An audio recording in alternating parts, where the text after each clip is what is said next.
თბილისის ყოფილი პროკურორის ჩვენება საგამოძიებო კომისიას მიხეილ შაყულაშვილი მირზა სუბელიანთან შეხვედრის დეტალებს იხსენებს. დეპუტატების შეკითხვებს დღეს მისმა ყოფილმა მოადგილემაც უპასუხა. დეტალებს ახლა გიორგი კობერიძე ღია ეთერში მოგვიყვება. გიორგი, გისმენთ. დიახ ლიზა, მომხდარის შემდეგ ჰქონდა თუ არა მირზა სუბელიანს, როგორც პროკურატურის ყოფილ თანამშრომელს, საქმის გამომძიებელ პროკურორებთან რაიმე ტიპის კონტაქტი, ეს კითხეს პარლამენტის დროებით საგამოძიებო კომისიის წევრებმა ქალაქის პროკურორებს, რომლებიც ამ საქმის გამომძიებაში იყვნენ ჩართულები, როგორც ქალაქის ყოფილი პროკურორი აცხადებს, 16 საათსა და 15 წუთზე, ანუ მას შემდეგ, რაც მოზარდებს შორის დაპირისპირება მოხდა, მას ტელეფონით დაუკავშირდა მირზა სუბელიანი, უთხრა, რომ 51 სკოლის მოსწავლეებთან დაკავშირებით მსგავს ინციდენტს ჰქონდა ადგილი. როგორც შაყულაშვილი ამბობს, მან კითხა, სუბელიანის შვილი იყო თუ არა მკვლელობაში გარეული, რაც სუბელიანს არ დაუდასტურებია და ასევე, როგორც შაყულაშვილი ამბობს, სუბელიანს არ უთქვამს თუ ვინ იყო ამ მკვლელობაში გარეული. ამის შემდეგ როგორც ქალაქის ყოფილი პროკურორი აცხადებს, მან მოუწოდა სუბელიანს, რომ ის შვილთან ერთად მისულიყო პოლიციაში და გამოძიებისთვის ჩვენება მიეცა.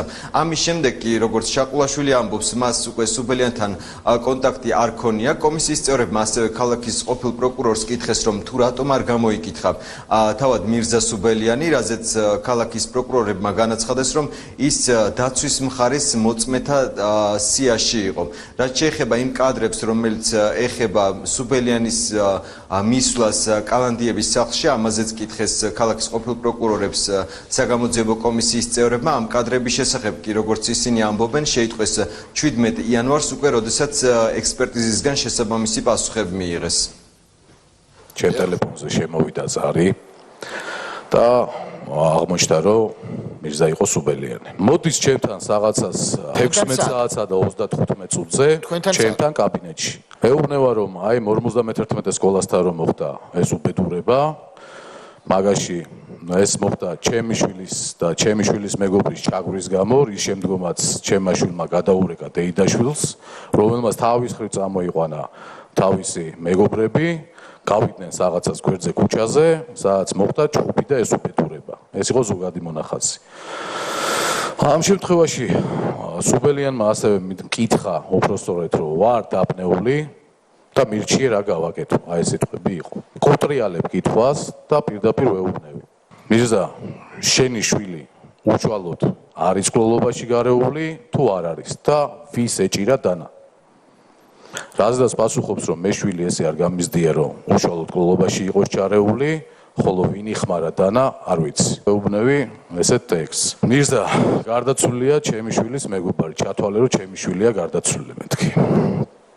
ეხა ვეჭდები მანქანაში. თქვენი შვილი იყო ლევონ დადუნაშვილის კლასელი. ლევონ დადუნაშვილის კლასელი და საუკეთესო მეგობარი, კი ბატონო. ეხა ვეჭდები მანქანაში, ისვავ შენ შვილს, მიდიხარ პოლიციაში და აძლევ სრულ ჩვენებას, არავით არის ისე, არავით არის ესე, სრულ ჩვენებას. ამის შემდგომ მირზა სუბელიანი საერთოდ არაფერს არ ამბობს, ტრიალდება, გადის ოთახიდან.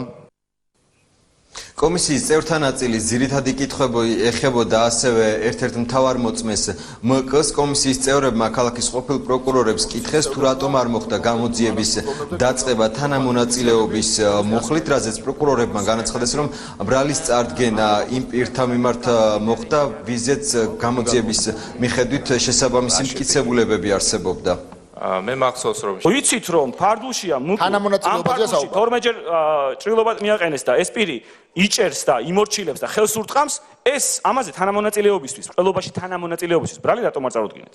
აქ უნდა იყოს ორმაგი განზრახვა. ანუ მკ ასევე გაცნობიერებული უნდა ქონოდა მას, რომ გჯ-ს განზრახული ქონდა სარალიძის მკვლელობა. გეთანხმებით, რომ მკ ხელს ურტყავდა სარალიძეს, კი ბატონო, მაგრამ ეს ხდება საქმის მასალებში ჩვენებების მიხედვით, მანამ სანამ დაინახავს, რომ გჯ არ ტყავს დანას და ამ პერიოდში მკ მოქმედებს აუცილებელი დახმარების პირობებში. ემკ-ს კვალიფიკაცია, ქმედების კვალიფიკაცია, როგორც განსაკუთრებულობაში თანამოწმე. ეს იყო თქო განხილვა. სხვებიც და ემკ-ც იყო განხილვა. ეს გადაწყვეტილება ვინ მიიღო, რომ არ წარედგინათ ეს გადაწყვეტილება ბუნებრივია საბოლოო ჯამში უნდა მიიღო იმ პროკურორს, რომელსაც ბრალის დადგენილება უნდა გამოეტანა, მაგრამ ჩემი ანუ ბატონი ხაკაძე ამ შემთხვევაში ხაკაძეს არ აქვს ბრალები გამოტანილი, როგორც მახსოვს ზოგი ბრალის დადგენილება გუგუშვილს აქვს გამოტანილი